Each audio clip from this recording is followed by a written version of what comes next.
السلام عليكم ورحمة الله وبركاته. الحمد لله رب العالمين. اللهم صل على محمد وعلى آل محمد كما صليت على إبراهيم وعلى آل إبراهيم إنك حميد مجيد. أما بعد فاتقوا الله عباد الله. قل أعوذ برب الفلق من شر ما خلق ومن شر غاسق إذا وقب. അത് പ്രത്യേകം എടുത്തു പറഞ്ഞു. ومن شر غاسق إذا وقب. രാത്രി അതിൻ്റെ ഇരുൾ മൂടുമ്പോഴുണ്ടാകുന്ന ഷർറുകളിൽ നിന്ന് ഞാൻ അള്ളാഹുവിനോട് കാവല് ചോദിക്കുന്നു. അപ്പം രാത്രിയാവുമ്പോൾ നമുക്ക് ചില മര്യാദകളുണ്ട്.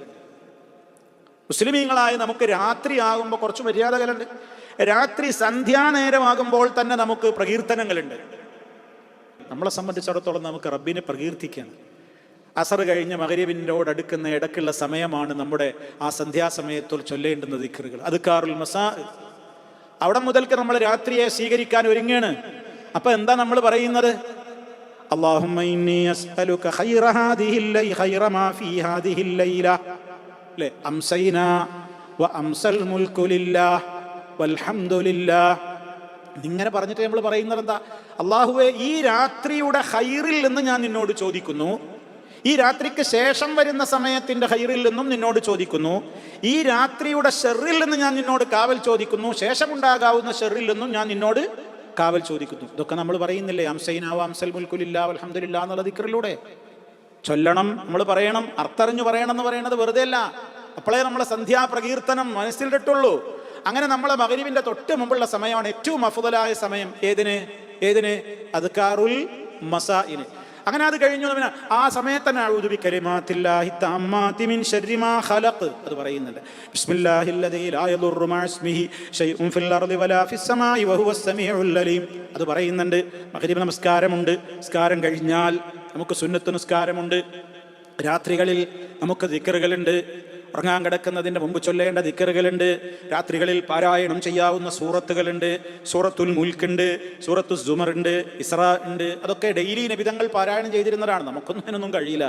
സൂറത്തുൽ ഇസ്രാ എത്ര വലിയ ആയത്താ, എത്ര വലിയ സൂറത്താ. സൂറത്തു സുമറും ഒരുപാട് ആയത്തുണ്ട്. പിന്നെ സജദയുണ്ട്, മുൽക്കും ഒക്കെ ഉണ്ട്.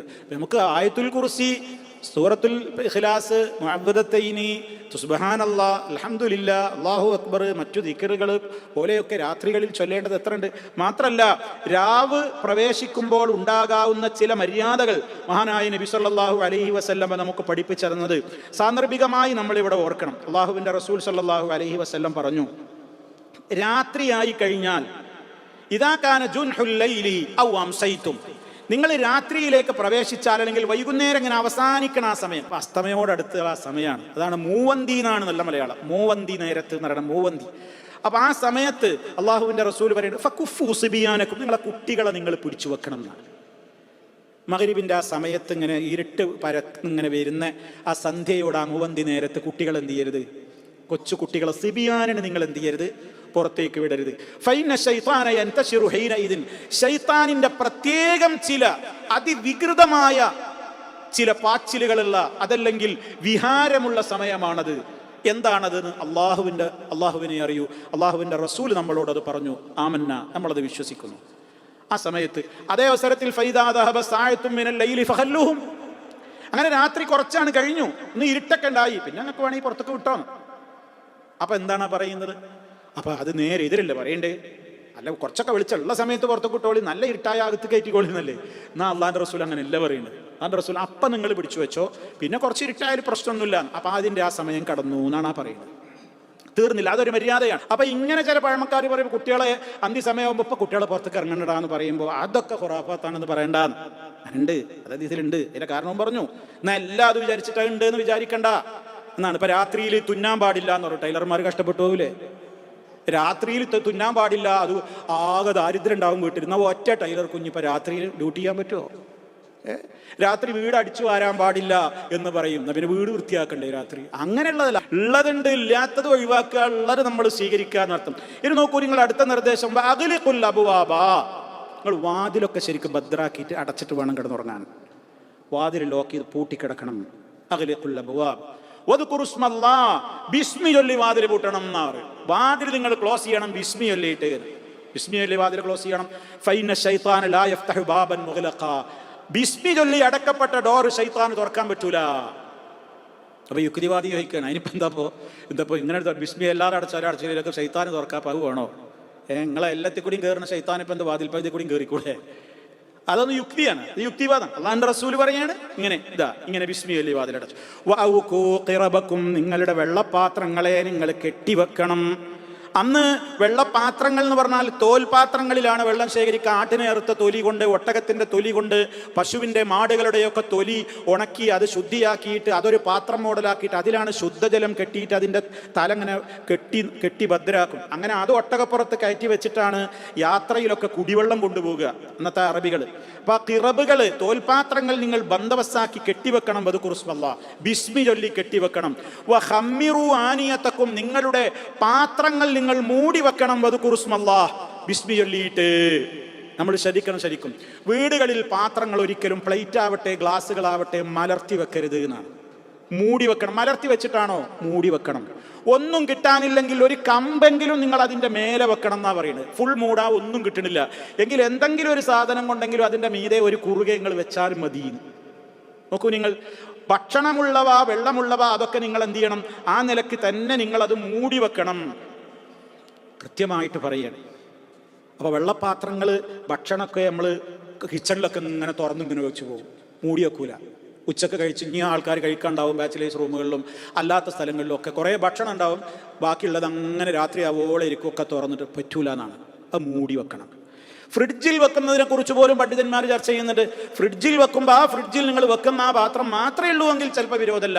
അതല്ലെങ്കിൽ നിങ്ങൾ അവിടെ, നമ്മുടെ ഫ്രിഡ്ജുകൾ എന്ന് പറഞ്ഞാൽ എല്ലാം ഉണ്ടാവില്ലേ? ഒരു ഭാഗത്ത് ഇറച്ചി ഉണ്ടാവും, ഒരു ഭാഗത്ത് മീനുണ്ടാവും, ഒരു ഭാഗത്ത് മധുരം ഉണ്ടാവും, ഒരു ഭാഗത്ത് ഐസ്ക്രീം ഉണ്ടാവും, ഒരു ഭാഗത്ത് മാങ്ങ ഉണ്ടാവും, ഒരു ഭാഗത്ത് തേങ്ങ ഉണ്ടാവും, എല്ലാം ഉണ്ടാവും. അപ്പുറത്ത് കോഴിമുട്ട ഉണ്ടാവും, അതിൻ്റെ അപ്പുറത്ത് പിസ്സ ഇരിക്കുന്നുണ്ടാവും, അതിൻ്റെ അപ്പുറത്ത് വേറെ എന്തൊക്കെ ബാക്കി ഇരിക്കുന്നുണ്ടാവും. ഇതെല്ലാം കൂടിയാണ്. അപ്പം അതിൻ്റെ കടിയിൽ തുറന്ന് ഇങ്ങനെ വെക്കരുത്. അവിടെയും എന്ത് ചെയ്യണം? ഇതൊക്കെ പാലിക്കണം. ഇതൊക്കെ പറയാം മുഹമ്മദ് മുസ്തഫ സല്ലല്ലാഹു അലൈഹി വസല്ലം ആരാ സഹോദരങ്ങളെ? ഈ ലോകത്ത് നമുക്ക് ആവശ്യമായ എല്ലാം പറഞ്ഞു തന്നു.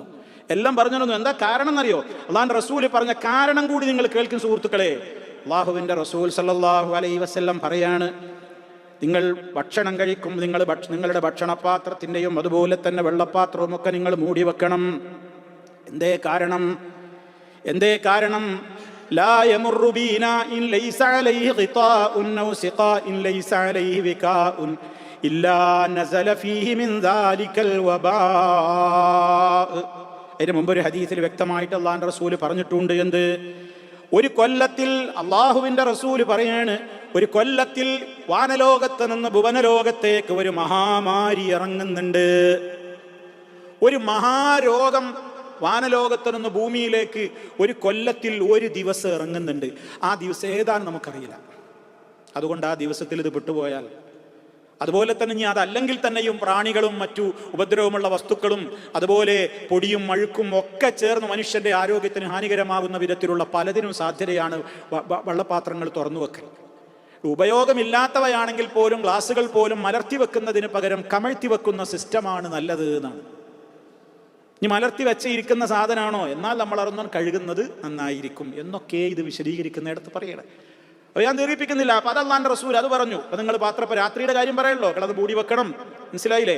അതൊക്കെ വിശദീകരിക്കുന്നിടത്ത് ഇഷ്ടംപോലെ പണ്ഡിതന്മാർ ഒരുപാട് വാചാലരായിട്ടുണ്ട്. പിന്നെ അവസാനത്തെ നിർദ്ദേശം നോക്കൂ നിങ്ങൾ,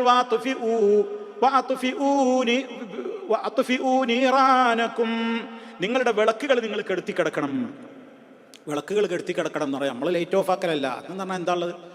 അന്ന് പിന്നെ ഈ എണ്ണയിൽ കത്തിക്കുന്ന തിരിയല്ലേ, അത് കെടുത്തിക്കളയാതെ, അതുപോലെ ഭക്ഷണം പാകം ചെയ്ത അടുപ്പിലെ തീയൊക്കെ പിന്നെ അണത്തിക്കളയാതെ നിങ്ങൾ ഉറങ്ങിയാൽ തീപിടുത്തത്തിന് സാധ്യത ഉണ്ടാകും. മാത്രമല്ല വല്ല ഫുവൈസിക്കത്ത് അത് എടുത്തിട്ട് വീട്ടിന്റെ ഭാഗങ്ങളിലേക്ക് കയറിപ്പോയിട്ട് തീപിടുത്തുണ്ടാകും എന്ന് പറഞ്ഞു. ഏതെങ്കിലും എലിയോ പോലെയുള്ള ഏതെങ്കിലും വസ്തുക്കളോ ഒക്കെ അതിന്റെ പിന്നെ എലിയൊക്കെ ഒരു എണ്ണത്തിരി ഇങ്ങനെ കടിച്ചിങ്ങനെ കൊണ്ടായിട്ട് പെരപ്പുറത്ത് മുകൾക്കാണ് പോയാൽ അങ്ങനെ ഉണ്ടാവും. അപ്പൊ അപകടങ്ങൾക്ക് സാധ്യതയുള്ള കാര്യങ്ങളെക്കുറിച്ച് എല്ലാം അള്ളാഹുവിന്റെ റസൂല്, ദുന്യാവിലെ തീയുടെ കാര്യത്തെക്കുറിച്ചും അള്ളാഹിന്റെ റസൂല് നമ്മളോട് മുന്നറിയിപ്പ് തന്നിട്ടുണ്ട്. അള്ളാന്റെ റസൂൽ സല്ലല്ലാഹു അലൈഹി വസല്ലം. അപ്പോൾ ഈ നിർദ്ദേശങ്ങളൊക്കെ പറഞ്ഞത് എന്തിനാ? ഇതൊക്കെയും ഇസ്ലാമികമായിട്ട് നമ്മൾ രാത്രിയിലേക്ക് പാലിക്കേണ്ടുന്ന, രാത്രിയിൽ നമ്മൾ പിന്നെ ശ്രദ്ധിക്കേണ്ടുന്ന ചില കാര്യങ്ങളായിട്ടാണ് ഇതൊക്കെ എടുത്തു പറഞ്ഞിട്ടുള്ളത്. അപ്പോൾ അതുകൊണ്ട് തന്നെ സഹോദരങ്ങളെ, പിന്നെ നമ്മൾ ആ കാര്യത്തിലൊക്കെ നമ്മൾ പ്രാർത്ഥനകൾ, രാത്രി തീരുന്നതിൻ്റെ മുമ്പ്, അവസാനിക്കുന്നതിൻ്റെ മുമ്പുള്ള പ്രാർത്ഥനയുടെ കാര്യം പ്രത്യേകം എടുത്തു പറഞ്ഞു. രാവേറെ ചെന്ന് കഴിയുമ്പോൾ റഹ്മാനായ റബ്ബ്, ആരുണ്ട് എന്നോട് ചോദിക്കാൻ ഞാൻ ഉത്തരം തരാം, ആരുണ്ട് എന്നോട് പിന്നെ പാപമോചനത്തേട്ടം നടത്താൻ ഞാൻ പുറത്തു തരാം, ആരുണ്ട് എന്നോട് ആവശ്യങ്ങൾ ചോദിക്കാൻ ഞാൻ തരാമെന്നൊക്കെ പറയുന്ന പ്രത്യേക സമയമാണ് സുബഹിയോട് അടുത്തു വരുന്ന സമയങ്ങൾ അടുക്കും തോറും. സുബഹി ബാങ്ക് വിളിക്കുന്നതിൻ്റെ മുമ്പ് കഴിയുന്നത്ര എത്ര സമയമാണോ നമുക്ക് കിട്ടുകയെങ്കിൽ ഉള്ള സമയത്ത് എണീറ്റ് വേഗത്തിൽ, ആ സമയത്തൊക്കെ ചില പ്രാർത്ഥനയും ദിക്റൊക്കെ ഉണ്ട്, ഞാൻ അതിലേക്ക് കടക്കുന്നില്ല, നമ്മൾ കേൾക്കാറുള്ളതാണ്. അതൊക്കെ വലിയ ഉത്തരം കിട്ടുന്ന സംഗതിയാണ്. ആ സമയത്ത് നിസ്കരിക്കുക, ആ സമയത്ത് റബ്ബിനോട് തേടുക, എല്ലാം മനസ്സിന് വല്ലാത്തൊരാശ്വാസം കിട്ടുന്ന സന്ദർഭമാണ്. അപ്പോൾ അതൊക്കെ രാവിൻ്റെ ഒരുപാട് കാര്യങ്ങളാണ്. അപ്പം ഞാൻ പറഞ്ഞത്